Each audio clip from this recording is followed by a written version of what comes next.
नमस्कार। शीतकालेर एक अन्यतम सब्जी हच्छे मूलो। अन्यान्य समय अल्प स्वल्प हयतो खोज करले पाওয়া যায়, तबे शीतकालेই भालो मूलो पाওয়া যায়। मूलो अनेक रकम भावे आमरा खेये थाकी। विभिन्न रकम डाले खाई, मूलोर छेचकी खाई, आरो कत कि रान्ना करी मूलो दिये। आज प्रथम पाते खाওয়ার জন্য मूलोर बड़ा रान्ना करब।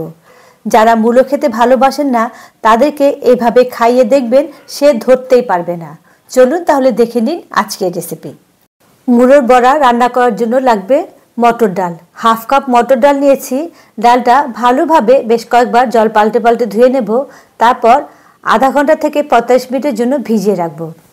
আর নিয়েছি এখানে দুটো मूलो। प्रथमेই मूलोर स्किनटा फेले देब। तारपर भालोभाবে এটাকে ধুয়ে নিতে হবে, কারণ मूलो এখন গ্রেট করব, আর গ্রেট করার পর কিন্তু मूलो ধোয়া যাবে না। গ্রেটার নিয়ে গ্রেটারের शुरू दिक दिए एटाके ग्रेट करे निচ্ছি। आधा घंटा पर देखुन डालगुलो फुले एरकम बड़ हये गेছে। एबारे একটা मिक्सार ग्राइंडार निয়ে ताते डालगुलो दिए दिलाम। दिচ্ছি 3টে কাঁচা লঙ্কা। লঙ্কার খোসা মোটা বলে আমি সরু সরু করে কেটে দিলাম। আর দিলাম 1 ইঞ্চি পরিমাণ আদা। খুব সামান্য জল দিয়ে এটাকে মিহি করে পেস্ট করব। যদি জল ছাড়া বাটতে পারেন তাহলে আরো ভালো হয়। দেখুন এরকম একদম মিহি করে আমি পেস্ট করে নিয়েছি। এবার এই মিশ্রণটা একটা মিক্সিং বোলের মধ্যে ঢেলে নিলাম। তারপর যে মুলো ছিল সেই মুলোগুলো নিয়ে এভাবে হাত দিয়ে এর জল ফেলে তারপর ডালের মধ্যে মিশিয়ে দেব। যতটা সম্ভব চিপে এর জলটা ফেলে দিতে হবে। এভাবে সবগুলো মুলো আমি ভালোভাবে জল ফেলে দিয়ে দিলাম। দিচ্ছি স্বাদ মতো নুন, খুব সামান্য হলুদ। হলুদ না দিলেও কোনো অসুবিধা নেই। আর অল্প একটু চিনি দিচ্ছি।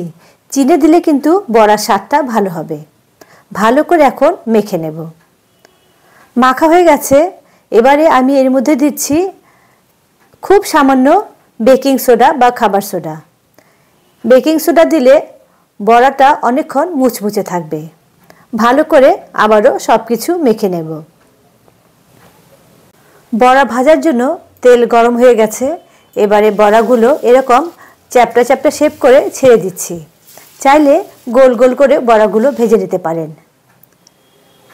প্রথমে মিডিয়াম টু লো ফ্লেমে বড়াগুলো ভেজে নেব। নিচের দিকটা হয়ে গেছে, এগুলোকে উল্টে দিচ্ছি। বেশি সময় লাগে না, তাড়াতাড়ি হয়েও যায়। নিচের দিকটা হয়ে গেছে।